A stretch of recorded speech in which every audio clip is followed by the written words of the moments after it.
que ainda a gente tem que fazer uma enrolaçãozinha por causa do YouTube. Vamos lá.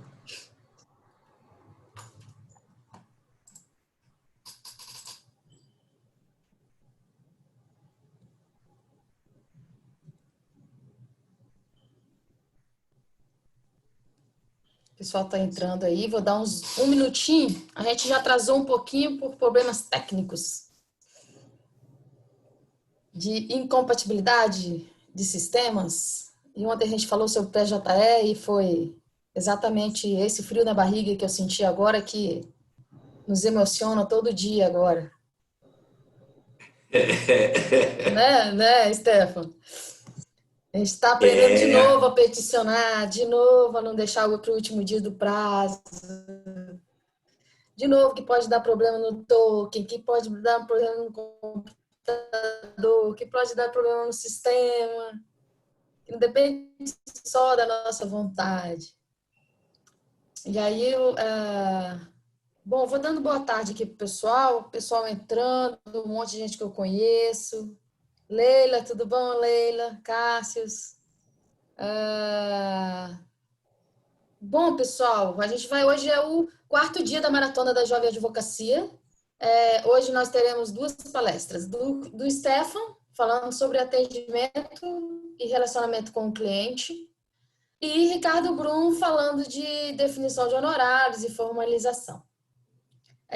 A gente tem gravado as aulas e passado no YouTube, no canal Érica Neves, e a gente fez a maratona de uma forma bem didática e com uma sequência, com uma fluência. E a gente primeiro estudou algumas coisas na teoria de como se portar, como se falar, como peticionar. E hoje a gente está como se a gente estivesse atendendo o cliente, como que a gente vai resolver o atendimento, como que a gente vai atender aquele cliente de acordo com a demanda que ele está falando. E mais, como que a gente calcula honorários? Como que a gente faz isso no contrato? Como a gente tem segurança naqueles honorários? E ninguém melhor que o Stefan e o Bruno. Quem já assistiu a palestra do Brum, principalmente, que a gente rodou muito falando sobre honorários, sabe que nesse tema. E o Stefan, eu mesma, sou uma fã. Inclusive, deixa eu cumprir minha promessa aqui para uma amiga minha, que eu falei que eu ia falar. Flávia Brandão está aqui por sua causa, Stefan. E ela que falou que eu tinha que falar isso. Senão ela ia brigar comigo, você conhece quando ela briga com a gente. Então, hoje eu estou ansiosa aqui para ver o Stefan, porque o Stefan eu nunca vi. E aí eu acho que, espero que todo mundo aproveite ao máximo. E eu também vou estar aqui com o meu bloquinho já para anotar. Stefan, a palavra é sua, tá bom? Boa tarde, Érica, muito obrigado pelo convite. Boa tarde, Brum. Boa tarde a todos. O tema que me foi proposto é que nós falássemos sobre relacionamento com o cliente. E aqui nós temos vários pontos e é até interessante que a gente trabalhe esse tema nesse momento, porque nós estamos passando por uma parte da nossa vida, de todos nós, extremamente rica, porque nós estamos dentro da história, nós estamos vendo a história se desenrolar e até certo ponto com uma velocidade bem grande. E isso é interessante porque várias situações se abrem em época de crise, são épocas que mais oportunidades surgem e algumas referências elas são simplesmente quebradas, desmontadas e outras aparecem e o aparecer de outras referências é a parte mais interessante desse processo, porque nós temos um campo imenso para ser explorado, para ser trabalhado. Falar sobre o relacionamento de cliente é falar um pouco sobre marketing jurídico, é falar um pouco sobre... eu acho que até certo ponto é como você se portar na advocacia. Eu gostaria, e vou apresentar aqui, uma forma diferente de tentar expor esse tema, porque eu acho que o mundo está mudando e está mudando para melhor para mim, está mudando e mudando bem. É claro que toda mudança traz um desconforto muito grande. Nós temos até uma palavra no dicionário, no português, para esse medo do novo. E o novo nos tira do conforto e ele nos traz outras situações. Mas o novo ele é possível porque ele, ao mesmo tempo, ele nos traz várias situações de conforto que nós, no primeiro momento, não conseguimos sentir. Então, eu vou trabalhar esse tema com três... É uma divisão, elas se interligam, é claro, é impossível que você fale um sem o outro, mas eu acho que se nós fizermos essa divisão e apresentarmos sobre esses três agentes, aspas, importantes desse processo, no relacionamento com o cliente, eu acho que a abordagem vai ficar mais fácil, vai ficar mais clara.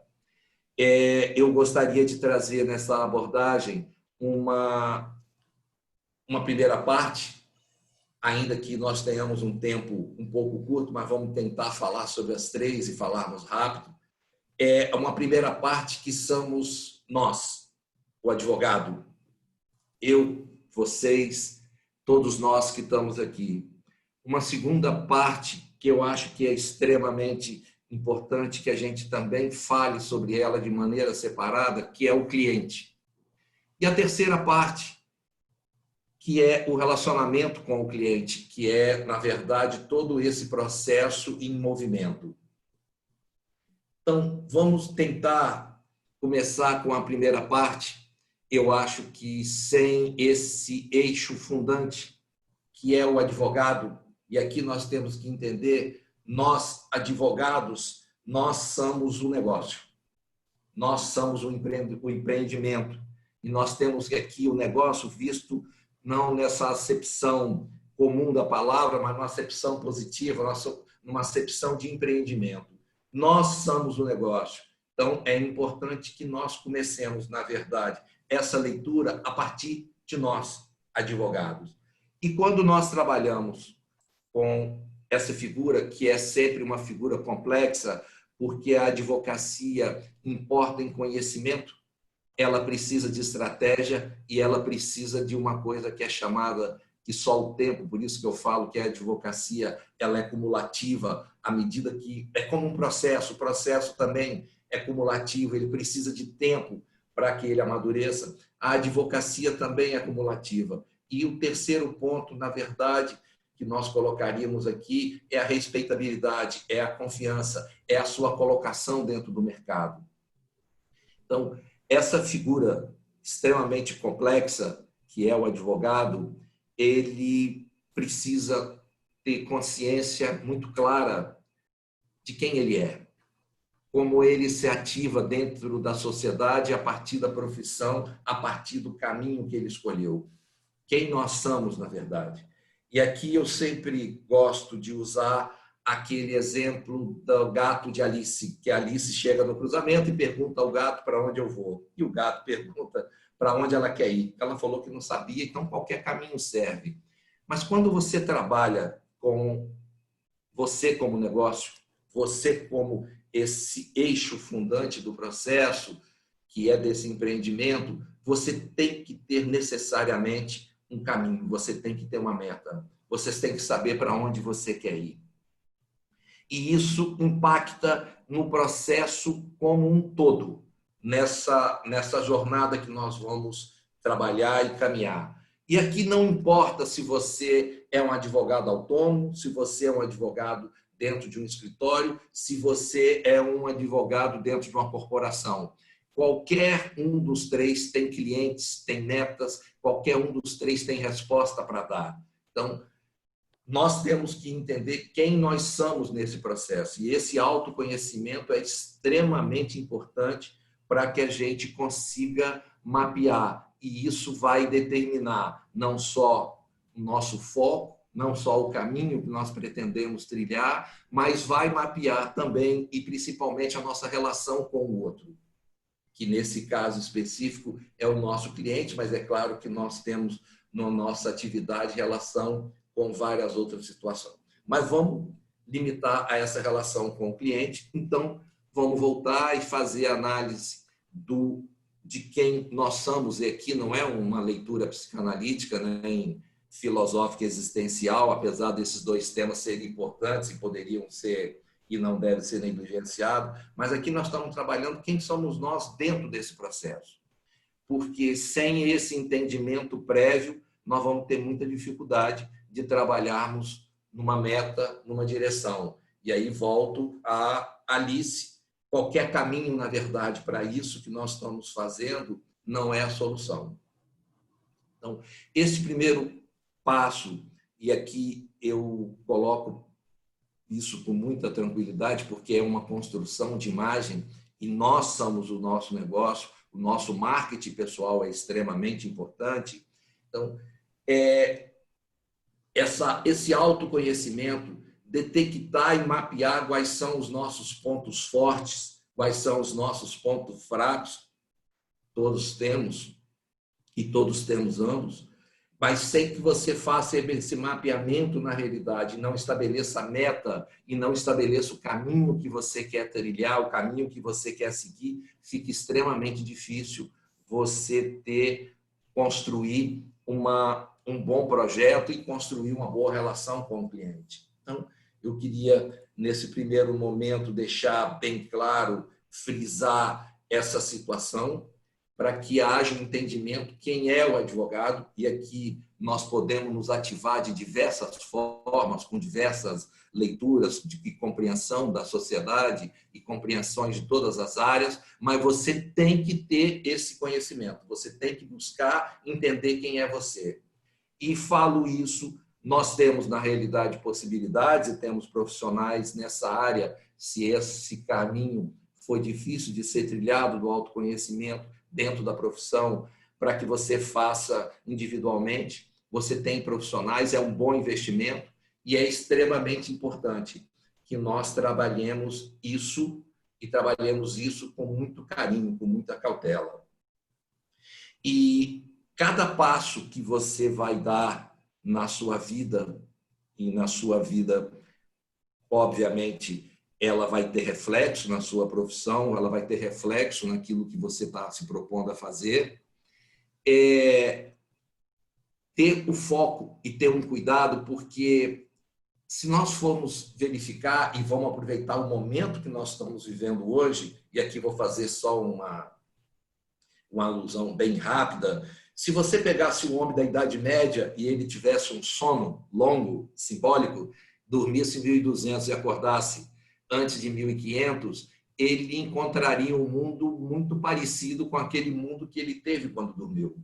Se você for verificar que depois com a reforma, com Gutenberg, com a imprensa, você vai ver que teve uma modificação no mundo, uma modificação muito grande, mas o tempo para ela se consolidar foi maior. Se o homem dorme depois, antes da Revolução Industrial, e acorda depois dela, e também foi um processo longo, você vai verificar que várias situações mudaram. E esse tempo de mudança, ele vem de séculos e vem diminuindo. Até que chegou no nosso caso específico, no presente hoje, se você pulou o carnaval, chegou em casa cansado e deu um cochilo e acordou depois do dia 15 de março, a sensação que você tem é que você caiu num admirável mundo novo. É um universo totalmente novo. E isso traz, obviamente, uma perda de referência e um assustar muito grande. Mas, repito, se nós formos verificar hoje, olha o que nós estamos fazendo aqui, nós estamos conversando, estamos trocando ideias, estamos fazendo uma situação. Se alguém te falasse no dia 14 de março que algumas coisas seriam necessárias dessa forma, que nós viveríamos como os Jetson em casa, olhando para a tela, você ia chamar o cara de louco. Mas a velocidade com que isso tudo se processou e está se processando é muito grande. E nós temos que entender quem nós somos dentro desse processo, porque isso vai impactar também a nossa relação com o cliente, com o outro, com o tudo. Várias modificações estão sendo feitas e é por isso que eu trabalhei, estou tentando fazer uma distinção para que a gente trabalhe com o que é fundamental em cada uma dessas figuras, dessa divisão arbitrária, vamos colocar assim, mas em cada uma dessas figuras desse processo, quais são as situações que são estruturantes em cada um deles. Então, a primeira somos nós. Não é possível que você olhe qualquer processo de relacionamento com o cliente se você não olhar primeiro para você, se você não souber o caminho que você quer trilhar, o caminho que você quer andar, como você está se colocando na sociedade, e isso é extremamente importante para nós. E também, repito, mesmo em pequenos detalhes. E aqui também um outro exemplo, só para deixar isso mais claro. Eu encerrei minha conta no Twitter tem algum tempo e depois de um certo tempo você sempre esquece por que você fez algumas coisas. Isso é igual relacionamentos. Você vê, depois você fala por que eu acabei, aí você volta e depois de uma semana você fala, agora eu sei. Então, eu encerrei minha conta no Twitter e voltei. E quando eu voltei, honestamente, eu lembrei depois de uns 2 ou 3 dias por que eu tinha acabado, tinha encerrado a minha conta. E aquilo me assustou, e me assustou muito, como me assustou lá atrás e me assusta hoje, porque se o futuro da comunicação é o Twitter, eu acho que nós estamos com um futuro que precisa ser repensado, porque é impossível, o Twitter simplesmente acaba com o conceito de espaço-tempo. Você não tem mais espaço para refletir. Você tem que estar, na verdade, se posicionando sem reflexão. E você não tem mais tempo de desenvolver as suas ideias. E isso faz com que você só tenha posição. E esse processo de só ter posição traz a contrapartida, que é a posição do outro. E isso, na verdade, sem diálogo, sem que você tenha reflexão, sem que você possa aprimorar essa maneira de comunicar, o que nós temos é embate o tempo inteiro. Mas a twittermania está aí. E ela também está influenciando e vai influenciar parte das nossas relações. Então, nós temos que entender como nós vamos trabalhar com esse ferramental. E temos que separar que a ferramenta, ela é ferramenta, ela é um objeto, ela não tem conteúdo. O conteúdo quem coloca é você. Não adianta o domínio total da ferramenta se você não tem racionalidade, se você não tem propósito, se você não se ativa com alguma meta, com alguma leitura racional para isso. O domínio da ferramenta, na verdade, acaba sendo uma situação prejudicial e não favorável. Então, é importante que nós entendamos quem nós somos, como nós entendemos a advocacia, como nós, na verdade, queremos nos ativar na advocacia, quais são os nossos valores dentro desse processo. E isso é importante porque é isso que você vai passar no relacionamento com o cliente. Com que valor você está se ativando? De que maneira você está se colocando dentro desse processo?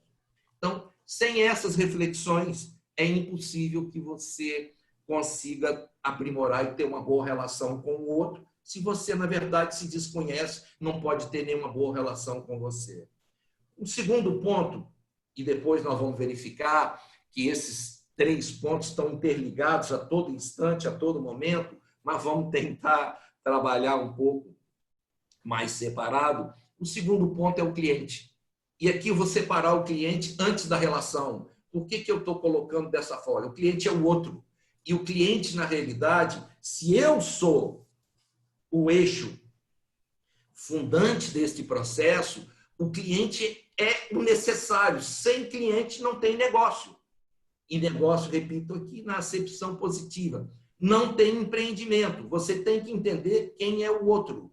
E aqui, da mesma forma que para o advogado, não importa se você é um advogado autônomo, trabalha, está se ativando dentro do escritório, dentro de uma corporação, dentro de uma empresa, em qualquer um desses lugares, você vai ter clientes você vai ter que ter metas, você vai ter que ter, obviamente, você vai ter que ser, e você é analisado sob o ponto de vista de conduta da maneira como você trabalha.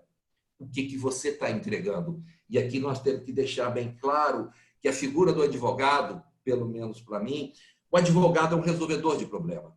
Essa é a figura que nós temos para o advogado. E nós temos que entender bem claro, e aqui eu lembro muito daquela frase do Morgan, quando ele fala que eu não procuro um advogado para dizer o que eu não posso fazer, ou dizer o que eu não, o que é o caminho. Eu procuro um advogado para que ele, na realidade, me ajude a fazer o que eu quero fazer.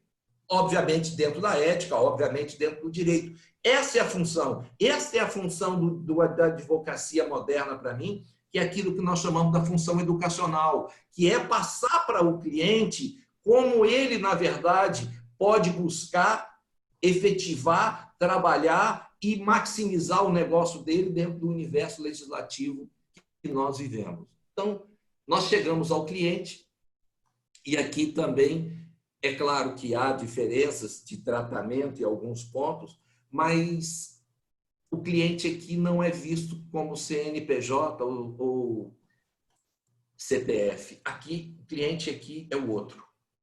Você tem que buscar entender o outro.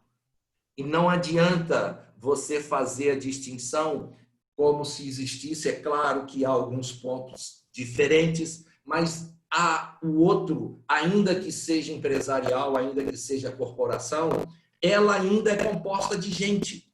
Você não vai se relacionar com um ente abstrato que você vai falar só com a inteligência artificial ou qualquer coisa que o valha. Você vai conversar com as pessoas que estão lá dentro. Este é o cliente corporativo. É gente. Então, entender na realidade, saber conversar com o outro, entender o outro, entender aqui que nós colocamos, como Freud fala, no sentido bem lato, entender a miséria existencial que todos nós temos, é extremamente importante. Se você, na realidade, não consegue entender que o outro está ali, qual é o seu papel nesse processo, você vai ter dificuldade de ouvir. E o primeiro passo dentro de um processo de atendimento do cliente é ouvir. Se você não sabe ouvir, é difícil. Então, nós temos, primeiro, a parte mais importante, que é nós mesmos. Nós somos aquilo que eu chamo do eixo fundante desse processo. Nós temos a segunda parte, que é o cliente.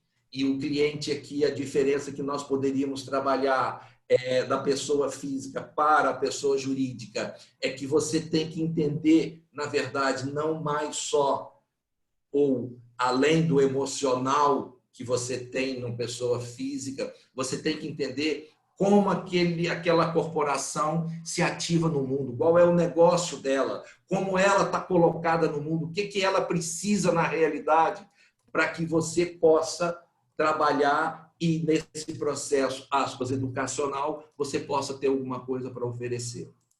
Então, nós temos o primeiro ponto, que é nós, advogados, temos o segundo, que é o cliente, e agora nós vamos dar uma dinâmica, mexer com os dois, que é o relacionamento jurídico, o relacionamento que nós fazemos com o cliente, como você trabalha.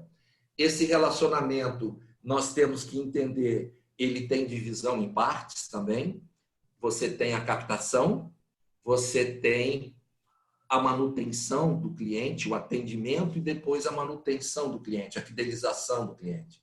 Você tem esses 3 pontos, cada um deles com suas técnicas e suas características, e aqui volto de novo, é extremamente importante que você entenda quem você é, porque as regras todas de marketing jurídico, elas não podem ser aplicadas de forma vazia ou de forma meramente repetitiva, elas têm que ser customizadas a partir do que você entende de você e você sabe quais são os seus pontos fortes.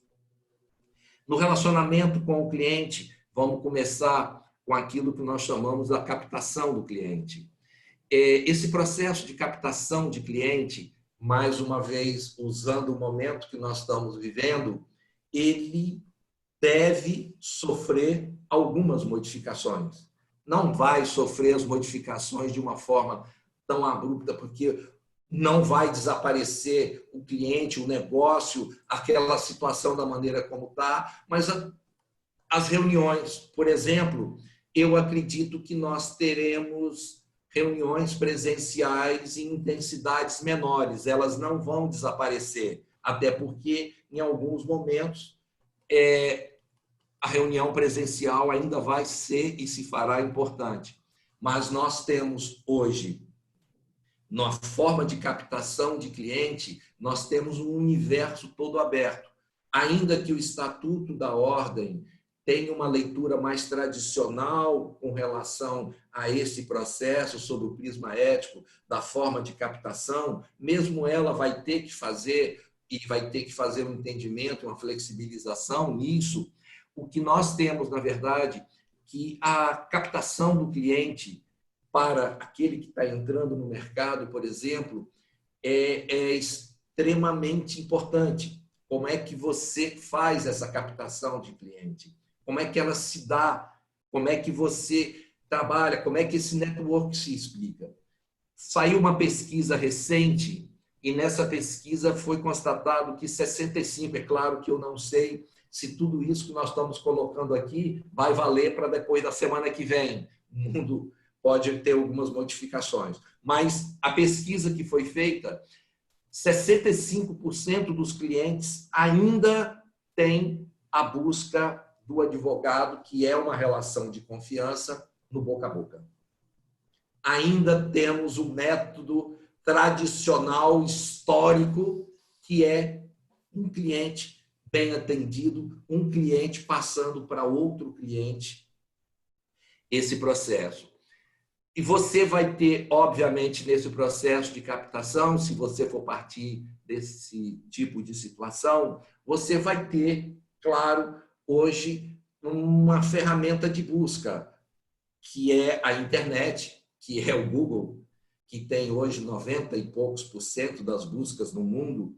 Você vai ter, parte da busca vai ser colocada lá. É claro que quando você faz essa busca, é importante que você tenha uma boa apresentação, um bom site, mas é importante também, e aqui eu volto lá à figura do advogado inicialmente, porque aquele mesmo cliente que vai buscar o seu escritório ou o seu trabalho via Google, ele também pode achar e buscar como é que você se ativa no mundo. E aqui um outro parênteses rápido, tem um caso específico de uma, hoje mestre, doutora, pós-doutora e PhD nos Estados Unidos, ela procurou a Folha de São Paulo pedindo que fosse tirada uma reportagem, uma entrevista que ela havia dado quando ela tinha 18 anos. E deu uma entrevista sobre um determinado tema e falou aquilo que é natural, que algumas pessoas falariam naquela idade, né? Talvez até naquele momento. O problema é que ela reclamando que todas as buscas que iam fazer, aquela entrevista sempre aparecia e para ela aquilo estava sendo um constrangimento muito grande. E o que isso tem aqui nesse processo? A rede, a internet, as redes não esquecem. Então, a mesma forma que o cliente busca e isso deve ser incrementado, que o cliente vai buscar via internet, via redes sociais ou outra situação, ele vai buscar um advogado, da mesma forma, ele também vai buscar quem é você nesse processo todo. Então, as cautelas que eu tinha colocado inicialmente quando falava do advogado, elas se aplicam aqui. A captação de cliente, ela tem hoje um mercado totalmente aberto. Nós vamos ter modificações grandes, é impossível prever, você pode ter mais ou menos uma leitura dentro desse processo, para onde isso pode caminhar ou para onde isso vai. Mas a captação de cliente hoje, ela vai se dar de forma talvez mais ágil, com mais ferramentas, com mais situações que eu ainda não consigo, difícil mensurar nesse momento, mas que ela deve manter algumas situações que eu chamo de básicas, e uma delas, na verdade, é a credibilidade e, obviamente, a competência do profissional. Captar o cliente, você tem uma outra situação que é tão ou mais importante, que é a maneira como você vai atender o seu cliente. E eu começaria, talvez, pela primeira regra, como eu já tinha colocado antes, aprender a ouvir e, se possível, na verdade, deixar o seu telefone celular lá fora da sala, porque é impossível, na verdade, se fazer um atendimento minimamente atencioso e minimamente que aquele indivíduo se sinta incorporado, se sinta atendido, se sinta, na verdade, naquele momento reconhecido, se nós temos um objeto que nos chama atenção a cada 1 minuto. Se ele está em cima da mesa e ele pisca, a cada 1 minuto você vai olhar, é impossível que você trabalhe. Então, a prestação de serviço, o atendimento, na realidade, daquele cliente, ele é extremamente importante nesse relacionamento. O cliente tem que ser entendido e ele tem que se sentir, na verdade, atendido. Nós poderíamos colocar, ele tem que se sentir importante. E poderíamos ir até um pouco mais longe, ele tem que se sentir único. O cliente tem que saber que você está preocupado com ele. Ainda que ele saiba que você tem outras ações, ainda que ele saiba que você tem outras ocupações, mas ele sabe quando você o atende, quando você dá aquele tempo e dá a atenção que precisa para ele. Então, esse atendimento de excelência, esse atendimento de disponibilidade, de voltar às ligações, de estar disposto, na realidade, a ouvi-lo, de dar as informações que ele precisa, ainda que elas sejam repetitivas, ainda que em determinados momentos você entenda que não deu tempo do processo andar, não deu tempo do processo caminhar, ainda que você entenda dessa forma, é importante que o cliente sinta. Isso tem que haver um sentimento dele de que ele se sinta atendido, que ele se sinta importante dentro desse processo. Captar o cliente na realidade, única e exclusivamente, e depois achar que ele está ali, que ele não vai sair, ele pode até ficar ao final do processo, mas a propaganda que ele vai fazer e a maneira como ele vai multiplicar o seu trabalho é muito ruim. E isso, para um processo a longo prazo, é o que eu acho que todos nós devemos fazer, é um processo, no meu entendimento, não muito inteligente. Então, estar disponível, buscar o atendimento com excelência, entender na realidade que aquele cliente está passando por aquele momento, e isso, de novo, não importa se é um cliente pessoa física, onde as questões emocionais normalmente afloram mais, e aqui, voltando à doutora Flávia, que trabalha na área de família, ela deve sentir isso com muito mais intensidade, mas também nas empresas, aquele que está se relacionando com você, ele tem meta, ele tem clientes internos e ele tem entregas a ser feitas. Então, a captação do cliente dentro do processo de relação e a manutenção e o atendimento de excelência, no meu entendimento, estão interligados, não tem diferença. É impossível que você faça uma coisa diferente da outra. Bom, meu tempo está acabando aqui, vou tentar resumir. Não, pode ficar à vontade. Não, mas a gente pode Já trabalhar... estou anotando aqui várias dicas legais aqui. Doutor Ricardo Brum já está me olhando com aquela barba dele ali. Mas vamos lá.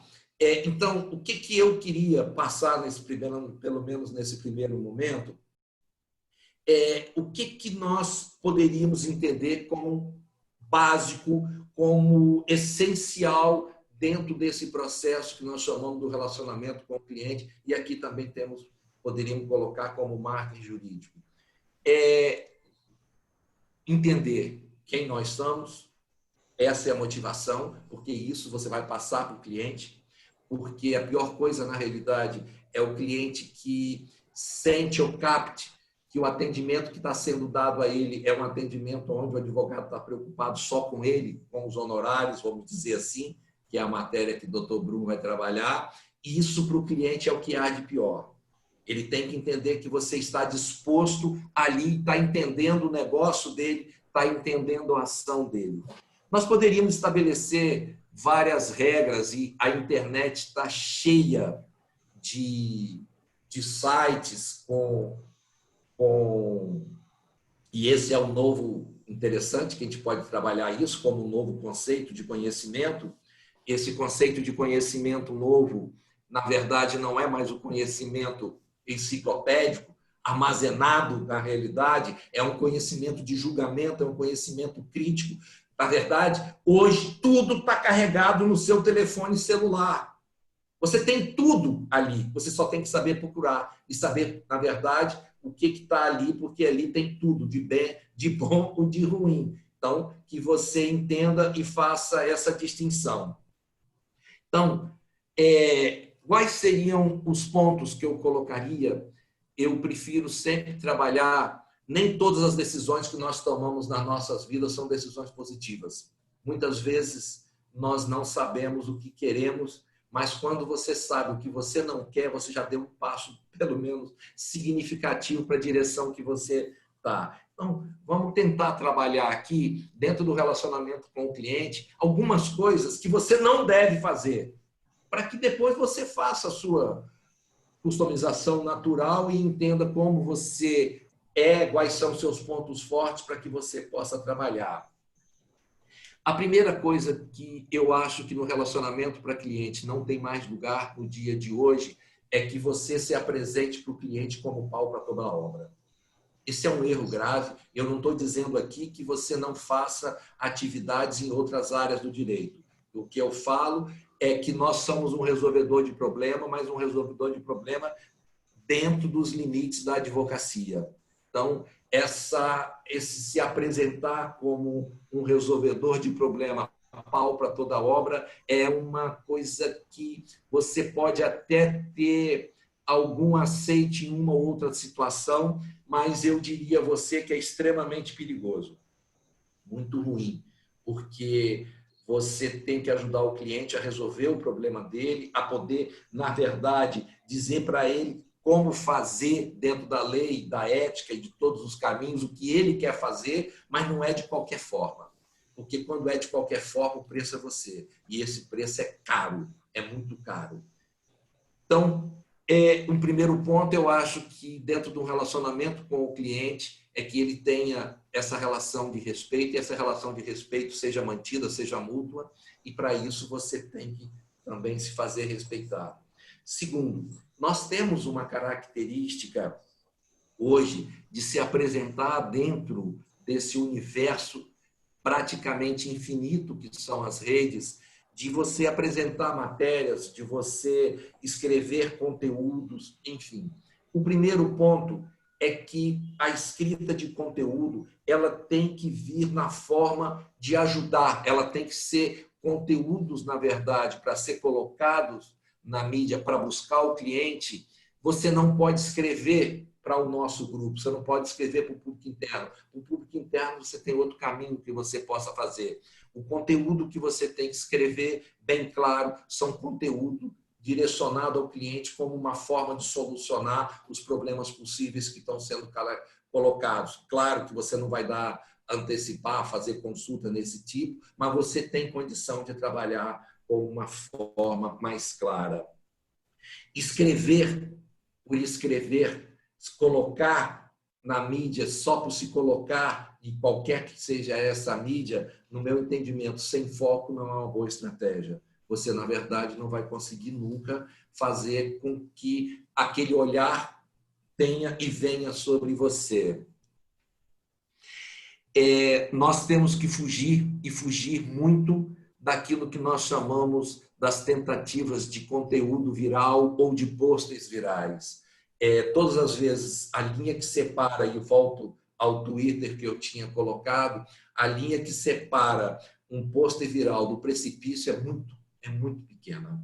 A chance que você tem de estar se colocando sem reflexão e sem possibilidade de desenvolver ideias e apresentar soluções dentro desse tipo de processo, o risco que você tem de estar no precipício é muito grande. Outro ponto é achar que você pode simplesmente estar nas redes, dominar a ferramenta e esquecer que tem conteúdo. Se você, na verdade, trabalhar dessa forma, a chance da visão, do olhar que será colocada sobre você é uma possibilidade, do meu entendimento, muito ruim. Então, entendermos esses 5 ou 4 pontos como pontos, na verdade, que se deve evitar, que se deve trabalhar, é extremamente interessante. Isso também está na rede social, está na internet, é fácil colocar, é fácil achar. O material que tem lá é abundante sobre todos os prismas, mas se você for buscar só as ferramentas, só o marketing jurídico, esquecendo quem você é e esquecendo o conteúdo que você tem que colocar, esquecendo, na verdade, os valores que você está trabalhando, esquecendo, na verdade, os propósitos que você deve e tem que ter, porque isso passa para o cliente a credibilidade necessária, passa esse ponto que eu entendo que é vital para que essa relação se efetive. Eu acho que é um risco muito grande. Então, acho que o meu tempo acabou. Não sei se consegui colocar de forma clara, mas estou à disposição para depois trabalhar melhor. Tá, eu tenho feito assim, eu passo a palavra já para o Ricardo Brum e no final a gente faz um bate-papo, que aí eu entro no tema dos dois. Já anotei Ok. algumas coisas para conversar com vocês, Stefan. Vamos lá, Ricardo Brum. Bom, Boa tarde. boa tarde, já boa noite, pelo menos aonde eu tô já está escuro, tá? Aqui também. Assim, eu queria primeiro dizer para todos vocês que Érica é minha irmã mais velha, né? A gente tem uma relação que chega a ser, Stefan, uma relação... A amizade ela é tão grande que eu costumo dizer que ela é minha irmã, né? Ela é a irmã mais velha que eu não tive. O problema é que ela é muito mais velha, né? Não é pouco mais velha, não é muito mais velha. Rapaz, com essa barba aí sua vai ser difícil você convencer disso. Todas as vezes que a gente vem conversar essas coisas, eu acho que o Cássio já viu, a Aline já deve ter visto, o fato é que ela é muito mais velha do que eu. Então, assim, quando a gente tem uma irmã mais velha, a gente sempre respeita. Então, se ela pedir para eu estar aqui 7, eu vou estar, 6 eu vou estar, e ela me deu aí a ordem, a obrigação de tentar conversar um pouquinho com vocês sobre preço e formalização de contratos. E aí, agradecer o convite, agradecer por ter essa oportunidade nesse novo mundo, né? Nesse mundo digital em que a gente está aqui falando, a gente enxerga 2 ou 3 pessoas, pelo menos eu estou aqui enxergando 2 ou 3 pessoas, eu não sei se vocês conseguem enxergar mais gente, mas assim, a gente está aprendendo isso tudo. Então, a gente está aprendendo a trabalhar em casa, a gente está aprendendo a ter um escritório menor, a gente está aprendendo numa outra realidade que era muito diferente e é muito diferente da realidade, pelo menos da realidade que eu tinha. E aí, no dia que a Érica me coloca para falar, ela coloca para falar antes de mim um professor, né? Que Stefan, segundo Hélio Pepe, ele tem 50 anos de idade, mas de inteligência e intelectualidade ele deve ter 1,5 séculos. Então a Flávia, quando diz que veio aqui só por conta de Stefan, é a mais pura verdade, porque Stefan e aí eu acho engraçado que toda vez que eu vou conversar com ele sobre qualquer assunto, ele me puxa. Gente, eu vou falar um negócio para vocês, eu estou com um problema muito grande. Eu vou despachar um processo no tribunal e aí me dizem que o desembargador vai ligar para o meu celular. E aí toda vez que toca meu celular agora, que o número eu não conheço, eu fico desesperado. E acabou de tocar meu celular aqui e eu estou simplesmente assim, será que é o desembargador? Será que não é? E eu honestamente não sei nem o que eu faço, porque se for o desembargador, foi-se. Enfim. Desculpa, é só um desabafo, porque eu tô assim... Como é que pode um negócio desse? Não tem hora, não tem nada, e aí você tem que atender um telefone. E o Stefan acabou de dizer, não bote o telefone na sala, porque pede o a atenção. Então, assim, eu peço desculpas, tocou o telefone e eu, de uma certa forma, me perdi justamente por causa disso. E, inclusive, está me ligando de novo. Érica, chama o Stefan de novo. Stefan, só para eu checar se... Vamos conversar aqui, Stefan. Achei muito legal, Stefan, você falar que a gente precisa ouvir o cliente. Às vezes a gente se empolga no atendimento e começa a falar e não deixa o cliente acabar o problema dele. Eu sinto que quando a pessoa vai no advogado ou na advogada, ela já vai ali para desabafar aquele problema. E realmente, se a gente começa a ter um raciocínio sobre honorários naquele momento, a gente acaba não sentindo aquilo que o cliente está sentindo. E ele vai perceber isso. Né? E eu achei interessante você falar isso, mas a gente só vai aprendendo com o tempo. Né? No começo a gente fica ali querendo que aquele assunto se transforme num raciocínio jurídico naquele momento mesmo e se transforme num cálculo de honorários naquele momento mesmo. E é errado, assim, a gente vai melhorando isso nas nossas técnicas de atendimento, né?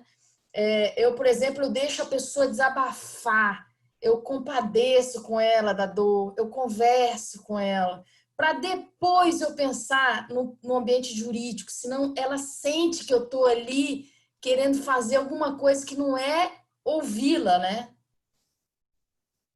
Eu acho que se ela sentir que você está querendo resolver o seu problema e não o dela, é muito Exato. ruim. E essa questão do ouvir, a gente sempre fala, nós somos o primeiro juiz da causa. E isso não é só uma palavra, conjunto de palavras, não, elas são verdadeiras. Nós somos o primeiro que eles buscam a primeira decisão, vamos colocar assim. Porque quando o cliente procura o advogado, ele também está procurando, na verdade, um posicionamento. E você vai passar para ele o primeiro contato dele com esse mundo. E esse contato, na realidade, no meu entendimento, deve ser um contato onde a pessoa se sinta entendida, se sinta, ainda que você saiba que aquele caso que foi colocado ali, você já ouviu 200, 300 milhões de vezes. Mas ela não. É o primeiro dela, é aquilo, a dor que ela está carregando, a angústia e todo aquele processo não pode. É só você fazer eu sempre coloco, é importante que você faça empatia, coloque no lugar do outro. Vá a um médico, melhor do mundo, e ele te atende sem olhar para sua cara, fica no telefone o tempo inteiro, ainda que ele vá te curar, e eles falam que parte da cura, na verdade, é você querer ser curado, e essa necessidade, você não vai sair dali com uma relação de conforto muito grande. Então, são profissões que se dão dentro do vínculo da confiança, e esse vínculo da confiança, ele só se estabelece, só cresce, não adianta só a apresentação, ele vai se efetivar no dia a dia. E nesse dia a dia começa no atendimento. O atendimento é extremamente importante. E achei legal essa dica sua, deixa o celular em outra sala, se você vai atender o celular, e realmente dá uma impressão de que a gente não está conectado ali com aquele problema, né? O celular é uma ferramenta extremamente interessante, só que ela, se você for fazer tem 1 milhão de estudos também nisso, quantas vezes uma pessoa, vamos falar normal, ela olha para o celular e clica na tela e vê alguma coisa. Você vai verificar que os números são alarmantes.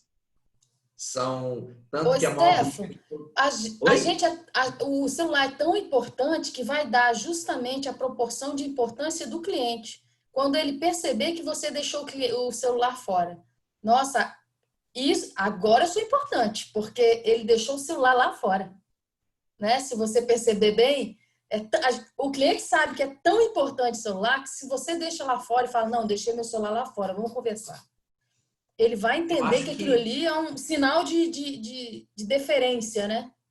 Não, e ele vai entender também que quando ele ligar para você e você não puder atender, ele vai entender porque a sua postura é coerente. Ele vai te respeitar, ele não vai se sentir naquele momento afastado. Porque quando você está olhando para o celular o tempo inteiro, está conversando o tempo inteiro, e ele acha que, e como ele quer ter importância, é natural que ele tenha, se ele liga e você não atende, na realidade tem outras coisas mais importantes do que ele. Então, até simbolicamente, é interessante que esse tipo de disciplina se dê e se efetive. Mais que a gente tenha que fazer. Outra coisa que eu achei muito legal você falar, e é bom falar para jovens advogados, a gente também sempre repetir isso, são os valores, né? Os valores, eles não saem da mesa da negociação, os valores não vão sair era o desembargador. Só um minutinho. Os valores não vão sair da negociação, nossos valores não vão sair do atendimento, da manutenção e de todas as tratativas que você tiver com aquele cliente. E são os valores que vão mostrar para o cliente o seu limite, aonde você falou, você não vai fazer qualquer coisa por aquilo. Então, o cliente vai perceber os seus valores, vai saber que eu vou ter os meus limites, ele vai ter que respeitar os meus limites, não me peça coisas que eu não vá fazer, né? Eu deixo isso sempre muito claro também. Não me peça coisas que eu não vou fazer. Se você quiser, pode procurar até outro advogado ou outra solução, mas meus valores aqui eu não vou passar, porque no momento que eu passar os meus valores, eu não sou mais eu e eu não vou conseguir mais exercer a minha profissão com a minha tranquilidade e paz, né? Isso mesmo. Penso igual. Vamos, doutor Brum. Vamos lá, Brum. Gente, mais uma vez, desculpa, era o desembargador.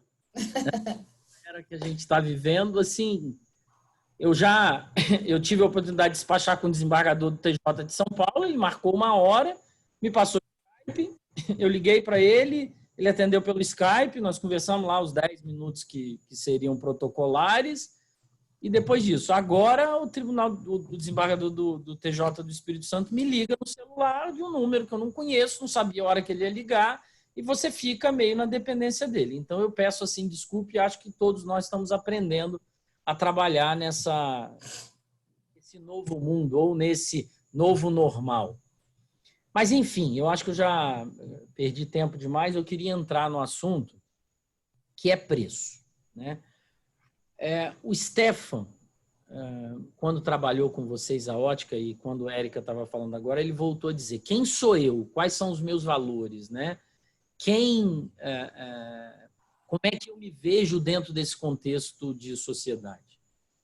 E como é que eu me vejo dentro de um contexto da realidade societária e da realidade da advocacia? Nós somos resolvedores de problemas. Então, a primeira coisa para que a gente tenha condições de definir preço é a gente fazer uma avaliação de qual é o meu papel na resolução desses problemas que eu vou enfrentar, que não são problemas meus, são problemas dos meus clientes. Então, o que eu vou fazer dentro? Qual é o papel que eu exerço dentro desse contexto? É uma questão simples, que se não for eu, vai ser o Joaquim, o Pedro, o Antônio, mas a coisa é tão simplória que eu sou absolutamente substituível. Então, é um contexto em que eu tenho aí uma percepção de que eu não sou tão relevante e, por consequência, quanto maior a oferta, menor o preço. Lei da oferta e da procura. Se sou eu ou mais qualquer um dos 32 mil advogados que estão na praça, que estão aí na OAB, eu já sei que a concorrência é extremamente grande e, por ser muito grande a concorrência, eu já sei que o preço que eu vou ter que dar ele é menor. Por outro lado, existem situações em que o seu conhecimento, em que a sua capacidade, em que a história que você tem, aquilo que você já viveu, eles te tornam um produto mas tão ímpar, tão absolutamente diferenciado, que faz com que o desejo pela sua contratação ele seja maior, que você valha mais e que, por consequência, o seu preço seja maior. Então, por exemplo, uma coisa é chegarem para contratar Ricardo Brum. Igual a ele, tem um monte. Outra coisa é chegarem para contratar o Stefan Schneble. Até o nome indica que ele é ímpar. Então, se ele passa a ter a percepção do quão importante ele é e de qual é a relevância da presença dele dentro de um contexto de solução desses problemas, ele passa a ter condições de dizer: a minha hora, o meu trabalho, o meu conhecimento vale muito mais do que o de um outro advogado. Stefan Schneble vale muito mais do que Ricardo Brum, pela história, pelo conhecimento, pelo histórico, e isso eu vou usar o termo que ele usou também, isso é a advocacia cumulativa. E como ele tem 150 anos de intelectualidade, é natural e é absolutamente natural que a gente esteja diante de uma pessoa em que, preço por preço, a pessoa acabe preferindo contratar a ele e não a mim. A questão é, como é que eu me torno esse profissional ímpar? Como é que eu trabalho para que eu consiga me destacar e, eventualmente, ter condições de cobrar mais? E outro. Será que eu me conheço e me dou valor a ponto de conseguir estabelecer qual é o meu preço? Ou será que eu acabo indo com a maré e deixando que o mercado e que as outras pessoas estabeleçam quanto eu valho?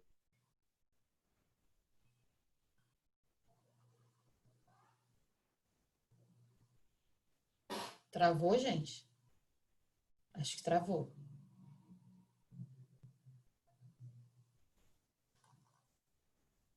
Deixa eu avisar ele que travou. Ele deve estar falando ainda.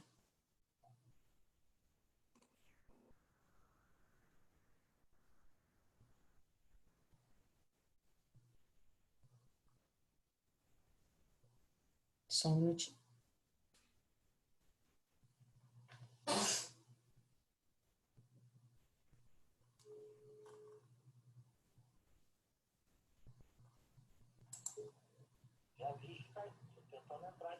Tá bom. Tchau.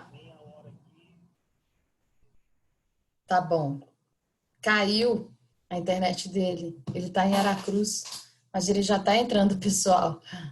Ei, Ricardo Brum, bagunçando nossa live. É a tecnologia. Ela tem os seus problemas. Paraíso não é perfeito. Tem. Imagina se é numa sustentação oral. Você está no meio da sustentação oral e some. Eu vejo a nossa dependência de energia elétrica, né? Basta faltar luz aqui agora que acabou o mundo, né? Deixa eu te falar, Stefan, vou por uma perguntinha aqui. Stefan, você citou as mudanças dos tempos. Como a tecnologia pode auxiliar nosso atendimento ao cliente? Possui exemplos práticos do seu escritório? Deixa o Brum, vamos deixar o Brum falar, eu respondo. É boa pergunta. Pensa aí nessa pergunta. Vai, Brum. Desculpa, gente, de novo. Enfim. Então, assim, aonde eu estava falando da intelectualidade do Stefan, vocês ouviram dos 150 anos, que ele é diferente, e a pergunta que eu estava fazendo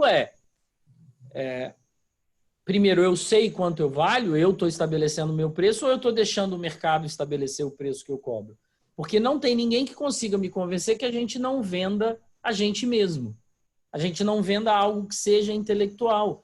Porque o custo que a gente tem para estabelecer o preço da advocacia, para estabelecer o preço de um trabalho jurídico, de papel, de computador, hoje em dia, então, no home office, o custo ele é absolutamente ridículo perto daquilo que a gente tem a possibilidade de cobrar.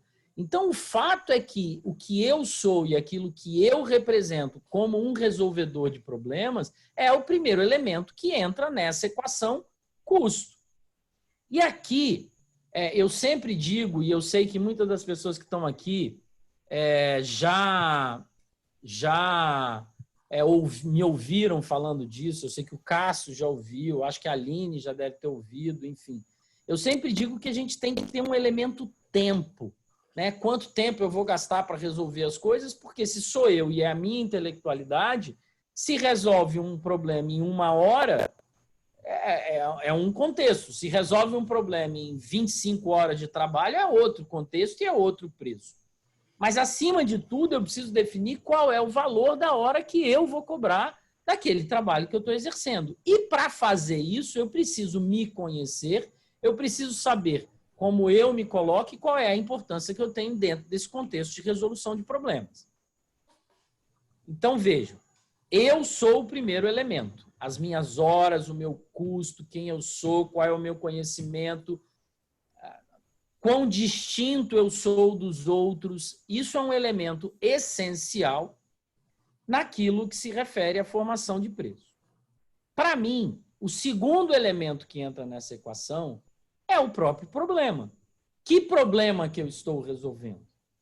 Eu estou resolvendo um problema de 1.000, eu estou resolvendo um problema de 2.000, eu estou resolvendo um problema de 100.000 ou eu estou resolvendo um problema de 300 milhões? Qual é o contexto do problema em termos de complexidade, preço, necessidade de conhecimento técnico específico, o que está ao redor, o que roda e o que gira ao redor dessa complexidade, desse problema que me leva a estabelecer preço. Porque, assim, o Código de Ética diz que você, e a tabela, primeiro o Código de Ética diz que você deve respeitar a tabela. E a tabela diz que a gente deve estabelecer preço entre 10% e 20% dos problemas e tal, e tal, e tal. E que, em teoria, cobrar menos do que isso causaria uma potencial infração ética. E aí eu faço a pergunta. Alguém aqui já cobrou... Aliás, eu vou perguntar ao reverso. Alguém aqui nunca cobrou abaixo da tabela? Porque eu vou dizer para vocês, em algumas situações eu cobro o tempo todo. A gente tem um cliente que tem demandas, um cliente grande, uma pessoa jurídica grande, não tão grande quanto os clientes do Stefan, mas que tem ações multimilionárias. Então, exemplificativamente, a gente respondeu uma ação de execução do Bradesco na casa de 100 milhões. Eu vou cobrar um percentual. Alguém acha que numa demanda dessa você vai conseguir cobrar 10%? Eu não consigo. Eu cobro menos. Bem menos. Aliás, muito menos. E isso é uma infração ética? Então, assim, a tabela e o posicionamento da ordem, ele é um indicativo, ele é algo que deve acontecer. E eu me pergunto exatamente como é que a gente modificaria isso, e a gente teve essa discussão na época que a gente estava à frente da ordem por inúmeras vezes e nunca encontrou uma equação que fosse absolutamente fácil de ser resolvida. Mas o fato é, eu não tenho dúvidas de que o segundo elemento na construção do preço é o tamanho do problema. E aí eu brinco dizendo assim, quando os problemas eles são muito complexos, têm uma representatividade financeira muito grande, é relativamente fácil você estabelecer preço. Porque qualquer coisa que você estabeleça, vai ser 1%. É muito dinheiro.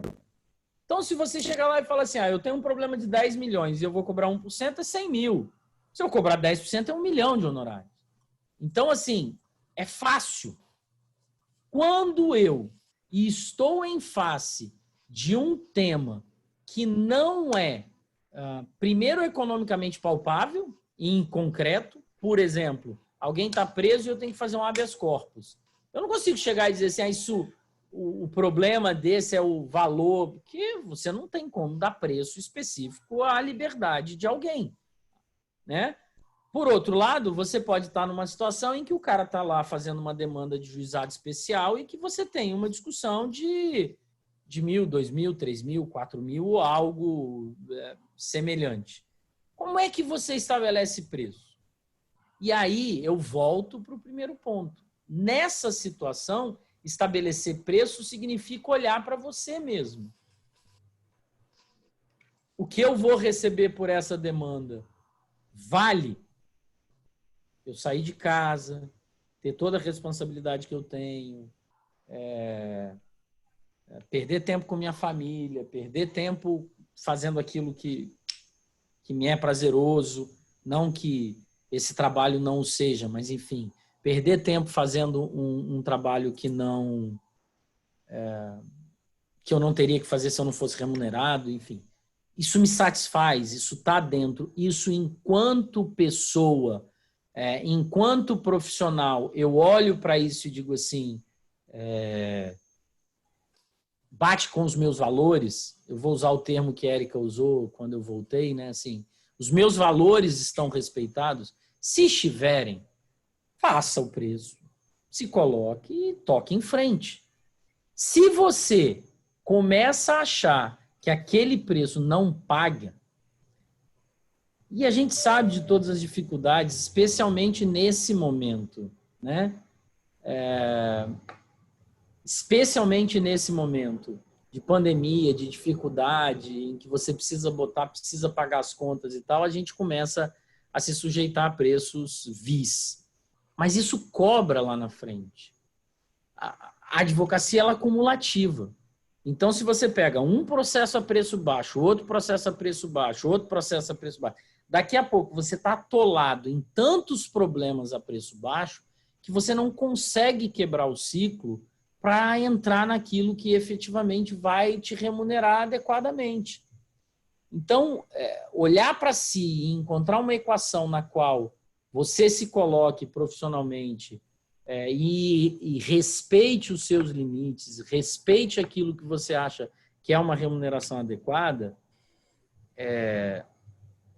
na minha visão, é essencial.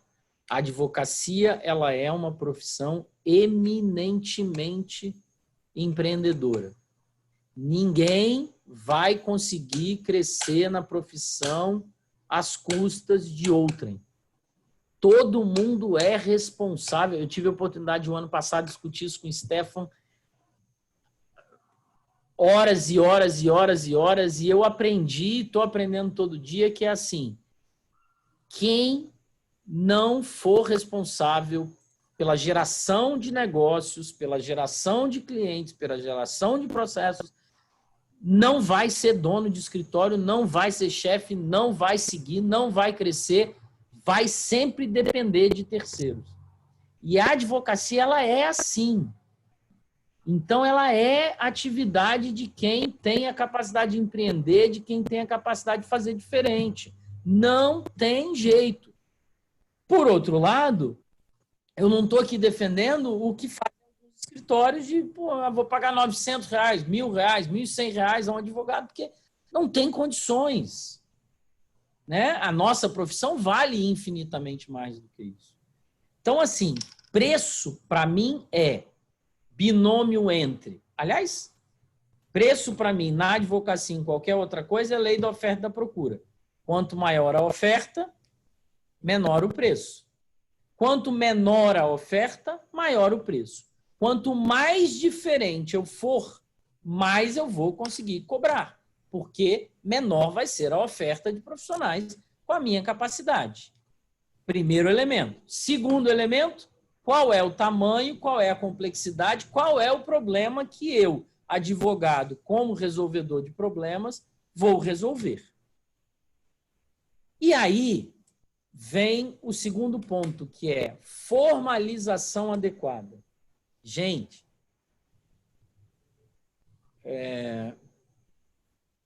contrato de honorários mereceria uma conversa aí de 2 horas, 1h30, 3 horas, porque assim, você tem tanta pegadinha, né? Vou fazer o contrato. E se fizer acordo?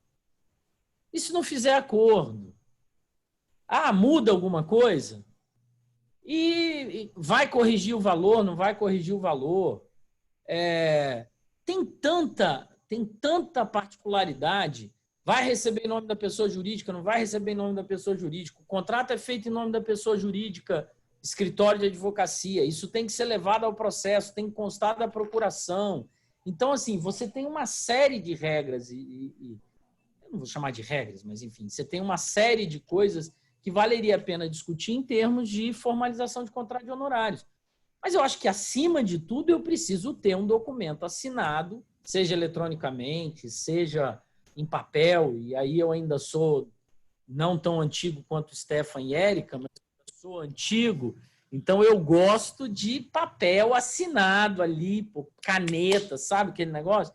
porque assim, eu acho que isso não é substituído por nada. A Alessandra, que está aí assistindo, que foi minha sócia por 15 anos, sabe que no passado a gente pecou muito no nosso escritório. Que como as relações do nosso escritório elas são muito antigas, a gente tem cliente que meu pai começou em 72.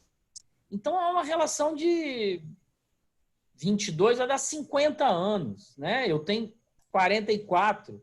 Então, assim, eu não era nascido e meu papai já era advogado dos caras. Então tem um monte de coisa que não tinha contrato, que não tinha formalização, e isso acaba cobrando um preço, porque se você não formaliza, depois, assinou, não assinou, é isso mesmo, não é isso? Então, assim, fazer a formalização por meio de um contrato de honorários, com foro estabelecido, com todas as regrinhas específicas, é essencial, absolutamente essencial. E aí, se eu coloco isso tudo dentro da mesma equação, eu tenho o fato de que um profissional reconhecido, um profissional com distinção, um profissional respeitado, diante de esse profissional, com esse reconhecimento, ele vai conseguir atingir problemas mais complexos, ele vai conseguir atingir honorários maiores e, por consequência, vai ter a necessidade cada vez maior de uma formalização adequada de contrato de honorários, tá?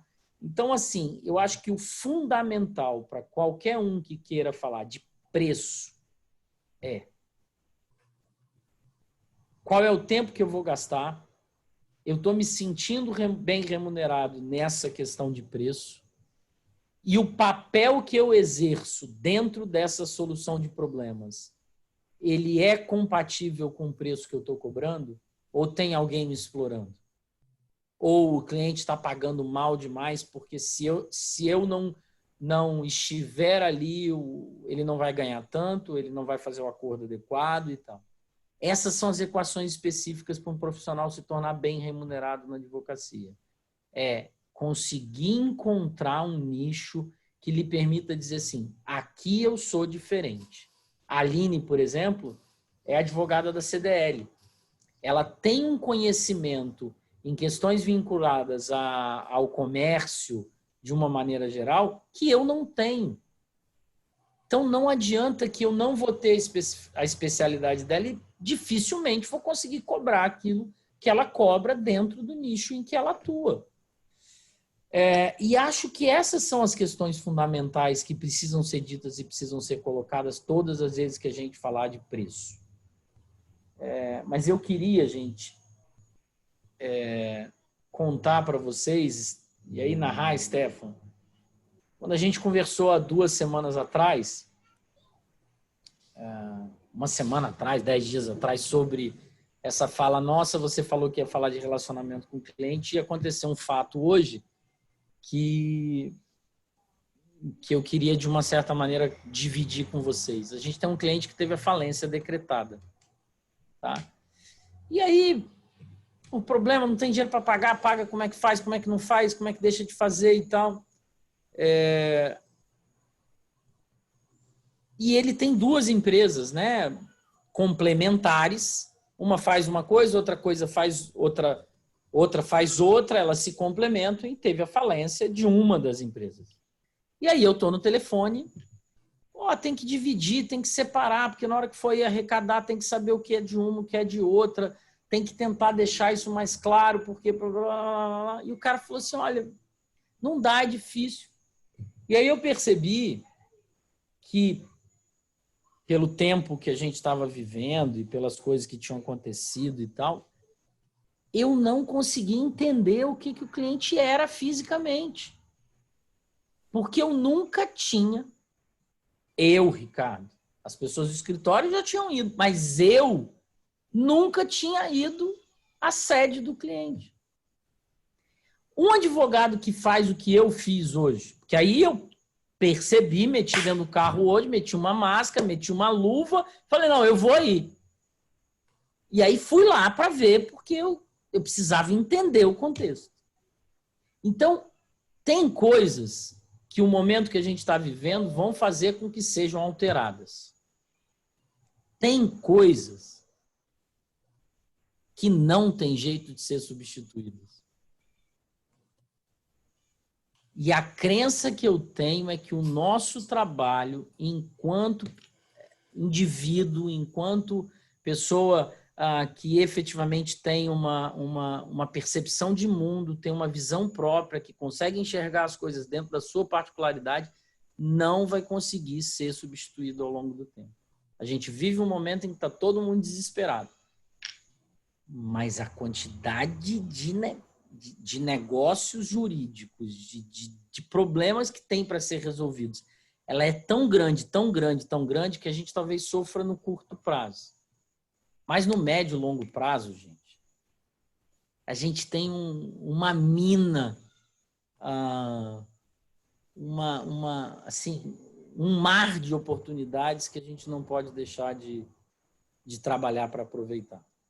Então, eu quero, assim, de uma certa forma, agradecer vocês, agradecer a Érica, dizer com o Stefan que eu sempre acabo aprendendo com os seus 150 anos de conhecimento, né, Hélio? Estou vendo que Hélio entrou aí. Eu sempre aprendo, porque tem sempre uma citação, um livro para ler.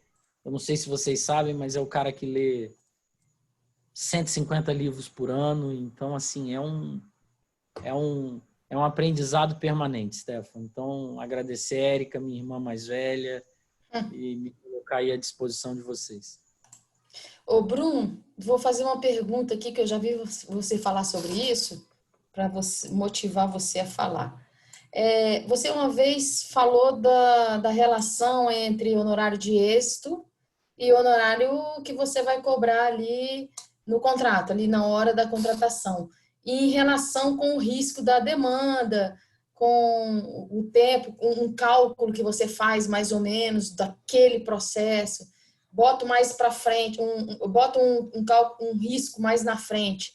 Se a ação é muito arriscada, você bota um honorário de êxito menor, mas cobra mais na frente. Então, só para dar uma visão sobre isso, porque na prática a advocacia jovem ainda a gente ainda erra. Eu mesmo errava muito e chegava no meio logo depois que eu já tinha pego, já tinha feito contestação e tal, eu olhava assim, caramba, você mal paga, estou nesse processo, esse processo vai demorar 10 anos e eu cobrei essa mixaria. Então, a gente erra e depois a gente é que fica com a obrigação de ficar com o processo. Né? Não, Érica, assim, o que eu sempre falo é o seguinte, para dar preço, a primeira coisa que eu faço... é uma demanda pontual. Beleza. A primeira pergunta é, eu vou ganhar? A chance de eu ganhar é boa? É grande? Se a resposta for sim, beleza. Hoje em dia já entra na equação, porque a questão dos honorários advocatícios de sucumbência, eles mudaram um pouquinho. Mas assim, eu vou conseguir receber o honorário de sucumbência do outro cara? É a segunda pergunta. Vou, não vou? A chance que eu tenho de receber é boa ou não é? Eu, pessoalmente, adoro o risco. Porque quanto maior o risco, maior o ganho. Então, eu prefiro, às vezes, não receber nada e trabalhar 100% no risco, no êxito, do que receber alguma coisa. Por quê? Porque quando você recebe mais na frente, o êxito tem que ser menor. E o inverso é verdadeiro. Se você não está recebendo nada, o êxito pode ser muito maior. Então, a gente costuma tentar, para processos pontuais, fazer uma ou duas ou três propostas. Você pode me pagar nada e 25%, você pode me pagar 10 mil e 17%, você pode me pagar 20 mil e 12%. Você tenta dar a ele a opção de escolher se ele quer receber antes ou se ele quer pagar antes ou se ele quer correr o risco de pagar depois. Se eu acho que a chance de vitória é boa, eu tento montar um preço para empurrá-lo para o pagamento no final, porque eu acho que a chance é boa.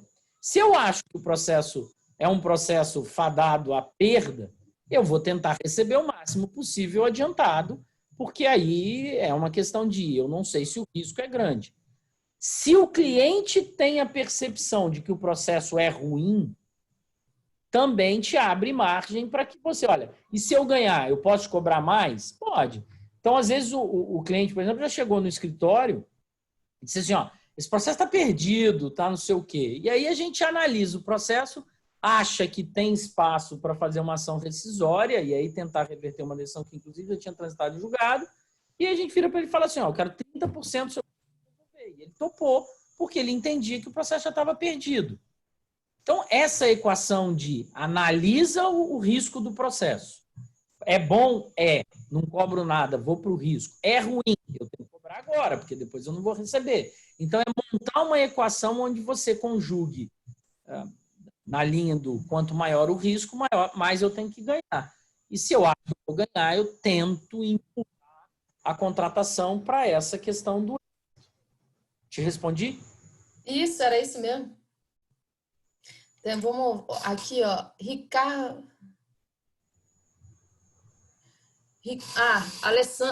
A Márcia Vilas Boas. E quando um contrato de honorário se torna desequilibrado por alguma questão específica do processo, vale a pena tentar renegociar isso com o cliente para majorar esse preço, esse valor? A primeira pergunta é, quando eu contratei por contrato, eu estou obrigado a fazer? Essa é a primeira pergunta. Estou obrigado a fazer. Então, assim, de uma certa forma, você deu o preço errado. Se você deu o preço errado, você entra numa linha de dizer assim, caramba, errei.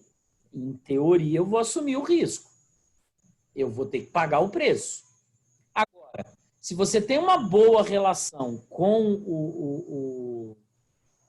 o cliente, se é um cliente que te escuta, que você tem um acesso fácil, eu sempre acho que vale a pena tentar renegociar. A grande questão para mim é como é que eu tangibilizo essa negociação. Como é que eu mostro para ele que ficou ruim. Então, assim, a gente teve um caso recentemente onde a gente se obrigou a executar a fazer um processo de execução. Uma dívida grande, uma dívida relativamente grande, a gente cobrou Executar um valor... Executar o cliente? Como? Executar o cliente? Não. Executar uma dívida que ele tinha para receber. Ok. E aí a gente cobrou um determinado valor inicial e um êxito. Beleza.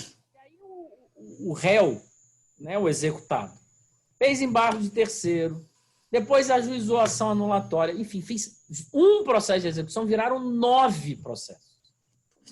O cara foi fazendo tanta chincana, tanta confusão, tanta bagunça, com a permissividade do nosso judiciário, é uma vara que não decide, então ele ajuiza a ação, para aqui, volta ali, volta lá. E esse troço está rolando, a gente chegou para o cliente e disse assim, olha, eu preciso renegociar. Ou você me aumenta o êxito, ou você me paga alguma coisa aqui, porque olha aqui o que está dando isso. Está fora do escopo, está não sei o quê, e o cara foi e reconheceu que de fato existia ali um processo, uma questão fora da curva e aceitou a renegociação. Mas Márcia, é difícil, não é fácil. Não é fácil. É um desequilíbrio que não era previsível, né? Não é fácil. Outro aqui, Fernando Madeira. Ixi. Um colega advogado do Rio me disse que a cobrança de honorários em processo civil tramitando no Justiça Comum no Espírito Santo é majorada em face da demora de sua solução. Essa demora no nosso tribunal, na solução dos litígios, é levada em consideração na hora de ajuste dos honorários? Fernandão, olha só. Primeiro, que vem de você é difícil de responder, né? E não poderia ser diferente nessa pergunta. Qual é o meu raciocínio? A gente tem no escritório, ao longo dos anos, uma base de tempo que a gente efetivamente gasta nos processos. Porque se o processo leva 2 anos para ser julgado, está lá dentro do gabinete, parado, em teoria, eu vou ter que ir lá tentar impulsionar e tal. Agora, com a infernal fila de de conclusão, que a gente nunca sabe qual é, nunca sabe o que aconteceu, mas enfim. Nem isso a gente tem conseguido direito, porque o argumento do juiz ficou muito fácil, estou seguindo a fila. Mas, enfim, se ele passa 2 anos em conclusão para uma sentença, por exemplo, isso não demanda, no meu tempo, mais trabalho. Vou lá mais uma vez, vou mais 2 vezes, vou mais 3 vezes, mas eu estou indo ao tribunal, vou passar, dá uma adiantada aí no meu processo. Enfim, aquelas coisas que a gente faz.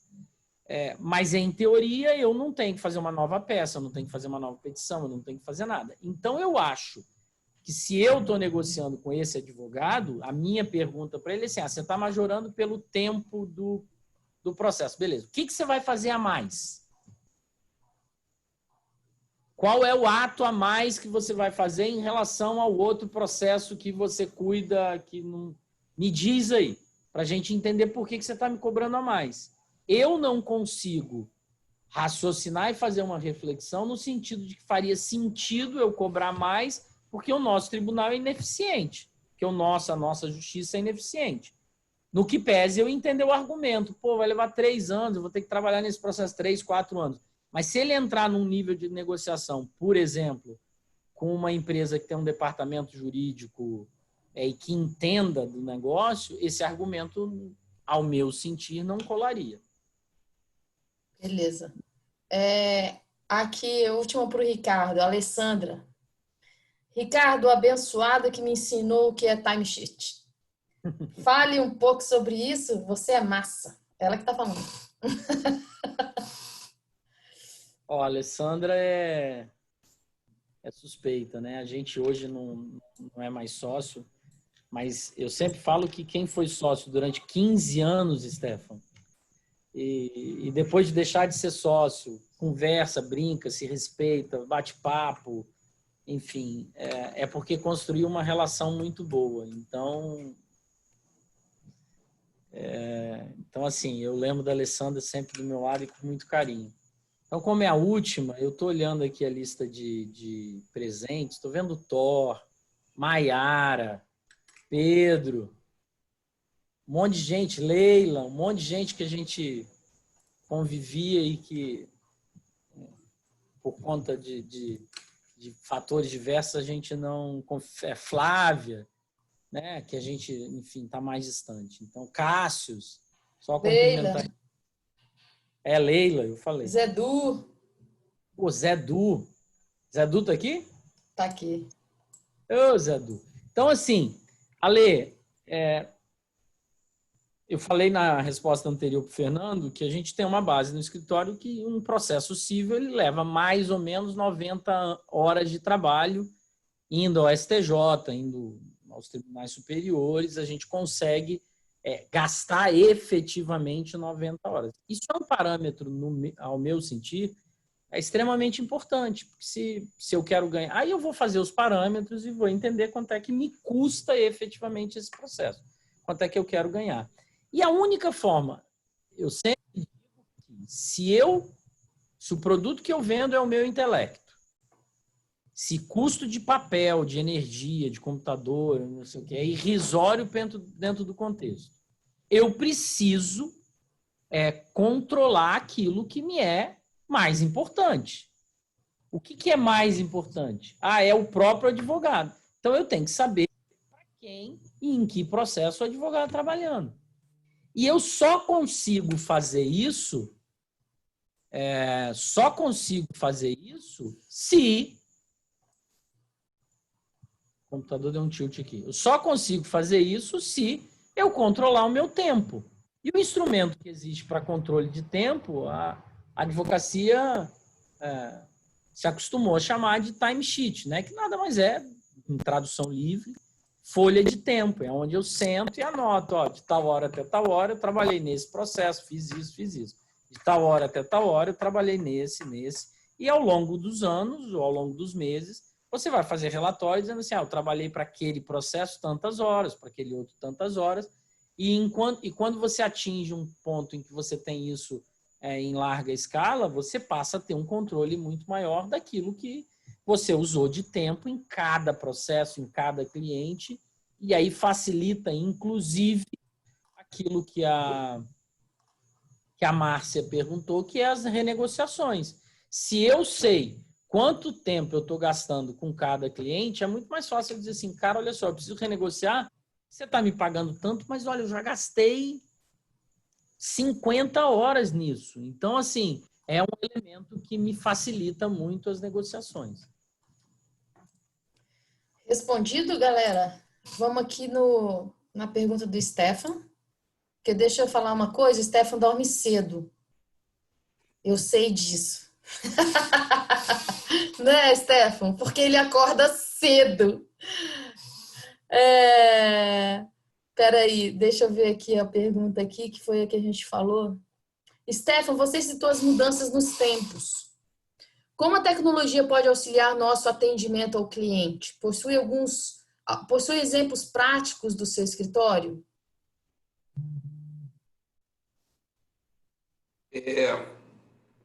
Eu lembro que no planejamento, das reuniões de planejamento do ano passado no escritório, o Sandro, que é sócio e amigo, ele falou que nós deveríamos já fazer todo o preparo, já havíamos fazendo investimento, já tinha algum tempo, que nós deveríamos fazer um preparo porque nós tínhamos que nos preparar para o home office.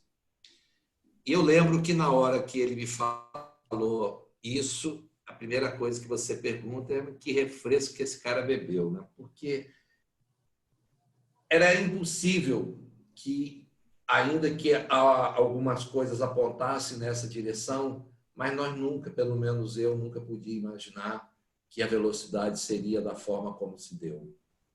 Então, a resposta é, eu acho que ajuda e vai ajudar muito mais.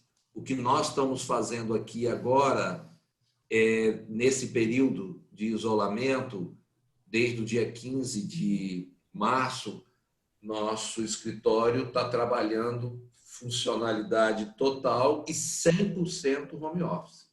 100%. Então, todo o atendimento ao cliente está sendo feito da mesma forma com o uso de tecnologia, da maneira como nós estamos colocando aqui. Então, acho que o investimento e a preparação nesse sentido vai ajudar e vai ajudar muito, não só para passar esse momento, mas para nos posicionarmos com relação ao que vem no futuro.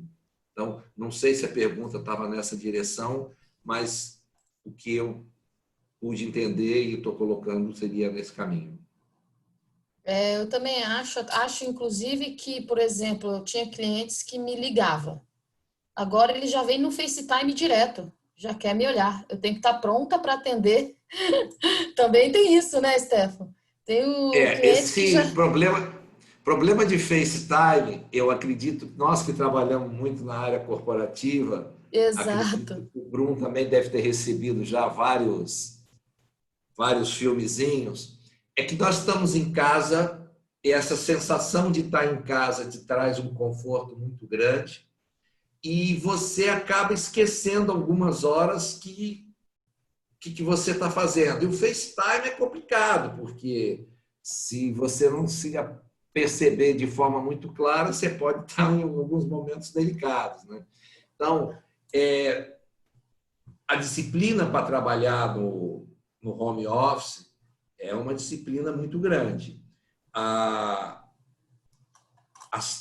Os teleatendimentos, para mim, eles vão avançar muito. Só que agora nós vamos discutir outros pontos que nós, então, até o momento, não tínhamos nos preocupado, que é a questão da privacidade e segurança.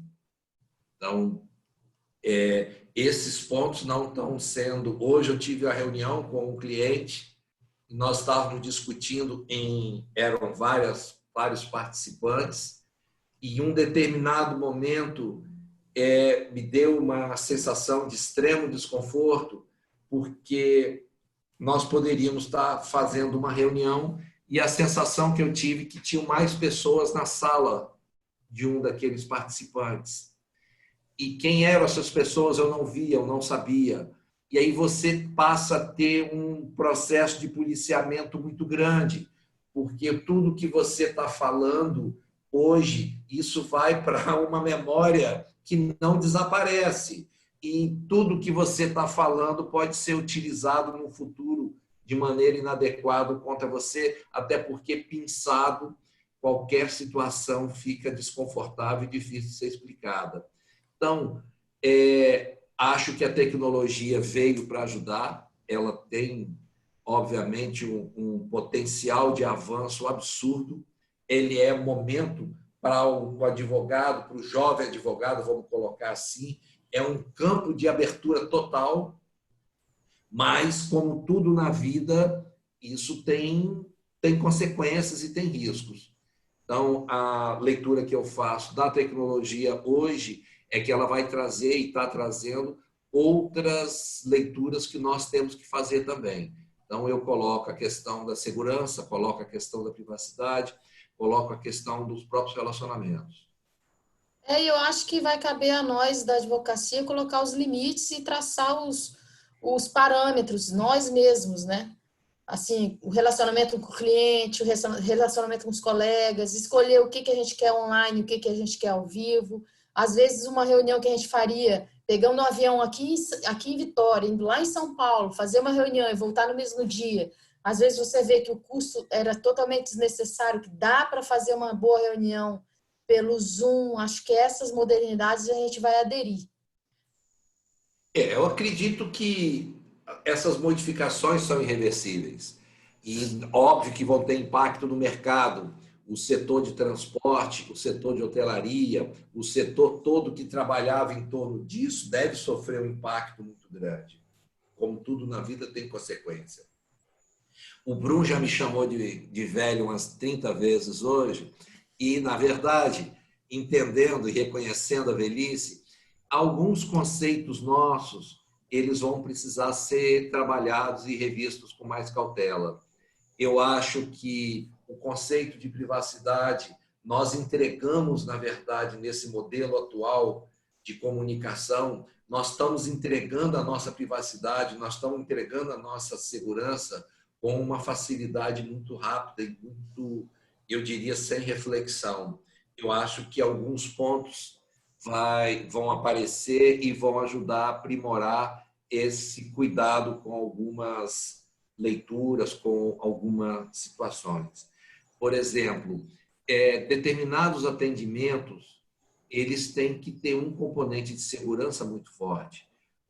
Voltando aqui, como um cliente de família vai se sentir seguro, na realidade, em participar de um atendimento por teleconferência?